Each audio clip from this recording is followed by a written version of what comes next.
আসসালামু আলাইকুম। সবাইকে আমন্ত্রণ জানাচ্ছি সাইফ EDU-CARE ভিডিও আপনাদের প্রিয় ইউটিউব চ্যানেল থেকে আরও একবার। কেমন আছেন সবাই? আশা করি ভালো আছেন। তো বন্ধের দিনগুলোতে সবার দিন খুব ভালো যাচ্ছে সেই প্রত্যাশা অবশ্যই করি এবং সবার সুস্বাস্থ্য কামনা করে আজকে আমাদের লেকচার এপিসোডটি আমরা শুরু করতে যাচ্ছি। আজকে আমাদের আলোচনার টপিক হচ্ছে রাইট ফর্ম অফ ভার্বস। খুবই গুরুত্বপূর্ণ। সুপ্রিয় শিক্ষার্থীরা, গেস হোয়াট, নতুন একটি বিষয় তোমাদের সামনে নিয়ে আসছি। সেটি হচ্ছে রাইট ফর্ম অফ ভার্বটাকে আমরা নতুন করে সাজিয়েছি। কিভাবে? সেটি হচ্ছে যে রাইট ফর্ম অফ ভার্ব যখন আমরা পরীক্ষার হলে সলভ করব, অথবা যদি হচ্ছে আমরা রাইটিং বা রিডিং এর ক্ষেত্রে যখন আমরা এটাকে কারেক্ট করব, সঠিক ফর্মটা কারেক্ট করব, তখন আসলে আমরা কোন কোন বিষয়ের উপর গুরুত্ব আরোপ করব বা কোন কোন বিষয়ের উপর ফোকাস করব, সেই বিষয়গুলো আমরা নিয়ে এটাকে চারটি মোটা দাগে চারটি পয়েন্টে আমরা ভাগ করেছি। তো চারটি পয়েন্টে ভাগ করে আমরা আসলে রাইট ফর্ম অফ ভার্বটাকে তোমাদের সামনে প্রেজেন্ট করব। গ্রামারের প্রাইম ইস্যু হচ্ছে টেন্স, সুতরাং টেন্সটাকে আমাদেরকে অবশ্যই কি করতে হবে? ভালো দখল থাকতে হবে, এটা ফার্স্ট। তো টেন্স নিয়ে যেহেতু হচ্ছে আমাদের চ্যানেলে আরেকটি ভিডিওতে আমরা কথা বলেছি, সুতরাং এখানে আমরা টেন্স নিয়ে কথা বলছি না। সেকেন্ডে যেটা, সেটা হচ্ছে verb in details. Number third হচ্ছে subject verb agreement, that is very important. এই জায়গাটা হচ্ছে আমাদের কনসার্নের বিষয় হচ্ছে সাবজেক্ট ভার্ব এগ্রিমেন্ট। আমরা সাবজেক্ট ভার্ব এগ্রিমেন্ট দিয়ে রাইট ফর্ম অফ ভার্বটাকে আলোচনা শুরু করব বা হচ্ছে রাইট ফর্ম অফ ভার্বটাকে আমরা পড়ানো শুরু করব। নাম্বার 4 যে বিষয়টা আমাদেরকে মাথায় রাখতে হবে সেটা হচ্ছে passive sense of sentence. Passive sense of sentence এই জিনিসটা কি? আমরা সবাই অ্যাক্টিভ ভয়েস এবং প্যাসিভ ভয়েস পড়েছি। তো আমরা অ্যাক্টিভ ভয়েস এবং প্যাসিভ ভয়েস পড়ার পরে যে বিষয়টা আমাদের মাথায় রাখতে হবে সেটা হচ্ছে যখন আমরা কোনো প্যাসেজ সলভ করি, সেটা রাইট ফর্ম অফ ভার্বের কোনো প্যাসেজ, তখন একবার দেখা যাচ্ছে যে একটা আনসার হচ্ছে সাপোজ কাম, সেকেন্ডে দেখা গেল যে আরেকটি ব্ল্যাঙ্কের মধ্যে তার আনসার দেওয়া আছে is come, was come, war কাম, অথবা যে কোনো একটা অক্সিলিয়ারি ভার্ব সামনে দেওয়া আছে, পরে কামটা দেওয়া আছে। তো যে বিষয়টা আমাদের মাথায় রাখতে হবে, তাহলে এখানে সামনে হ্যাজ বা ওয়াজ, ওয়ার, হোয়াট এভার ইট ইজ, এটা কেন এখানে বসলো, এই জায়গাটা যেখান থেকে আসলে এই চিন্তাটা যেখান থেকে শুরু হয়, সেখান থেকে হচ্ছে আসলে প্যাসিভ সেন্স অফ সেন্টেন্স, অর্থাৎ সেন্টেন্সের প্যাসিভ সেন্সের জন্য দায়ী। কি ব্যাপারটা বোঝা গেল? এটা খুবই সহজ, কিন্তু এটা হচ্ছে আমাদেরকে একটু তালগুল পাকিয়ে দেওয়া হয় বা হচ্ছে আমরা আসলে এটা ওইভাবে নিতে পারি না। তো যদি আমরা ওইভাবে চিন্তা করতে পারি, তাহলে হচ্ছে রাইট ফর্ম অফ ভার্ব আমাদের কাছে নতুন করে ধরা দিবে। আই প্রমিস আমরা এই ভিডিও এপিসোডগুলো যে 4টি বা 5টি ভিডিওতে আমরা এটি শেষ করব, আমি প্রমিস করছি তোমাদেরকে রাইট ফর্ম অফ ভার্ব সম্পর্কে একটি বেটার এক্সপোজার অবশ্যই আমরা দেওয়ার চেষ্টা করব। এবং এটা শুধুমাত্র একাডেমিক ক্ষেত্রে কাজে লাগবে না, সেটা হচ্ছে রিটেন বা যে কোনো ধরনের আইএলস বা হচ্ছে যে কোনো ধরনের প্রতিযোগিতামূলক পরীক্ষাতে আমরা যখন অ্যাপিয়ার করব, তখন হচ্ছে এগুলো আমাদেরকে অনেক বেশি সাহায্য করবে। আজকে তাহলে আর কথা না বাড়িয়ে আমাদের মূল এপিসোডে চলে যাই।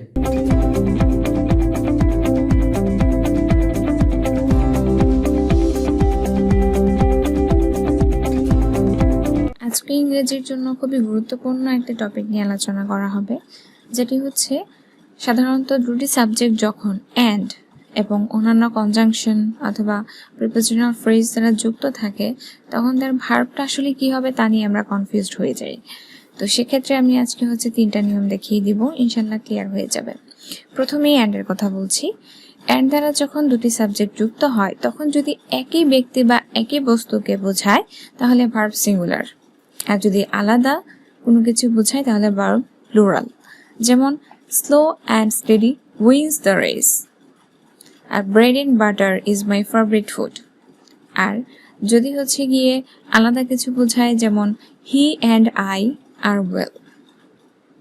আচ্ছা, এখন অ্যান্ডের জন্য দ্বিতীয় যে নিয়মটি, সেটি হচ্ছে গিয়ে দুটি সাবজেক্ট যখন সাবজেক্টের আগে একটা দি থাকবে, THE, দি, একজনকে বোঝাবে তাহলে এটা, সুতরাং তখন ভার্ব হবে হচ্ছে সিঙ্গুলার। আর যদি হচ্ছে অ্যান্ড দ্বারা যুক্ত দুটি সাবজেক্টের আগে দুটি আলাদা দি থাকে, তার মানে প্লুরাল বোঝাচ্ছে, তাই ভার্ব হচ্ছে প্লুরাল হবে। যেমন the novelist and poet has died just now, এখানে হ্যাজ বসেছে কারণ নভেলিস্ট অ্যান্ড পয়েট একই ব্যক্তি। সেকেন্ড যে example, the principal and the chairman have joint A meeting, অর্থাৎ এখানে প্রিন্সিপাল অ্যান্ড চেয়ারম্যান আলাদা ব্যক্তি। পরের যে নিয়মটি সেটি হচ্ছে আইদার অর, নাইদার নর, নট অনলি বাট অলসো দ্বারা যুক্ত থাকা যদি দুটি সাবজেক্ট থাকে, তাহলে তার ভার্ব হবে হচ্ছে সেকেন্ড নাউন অনুযায়ী।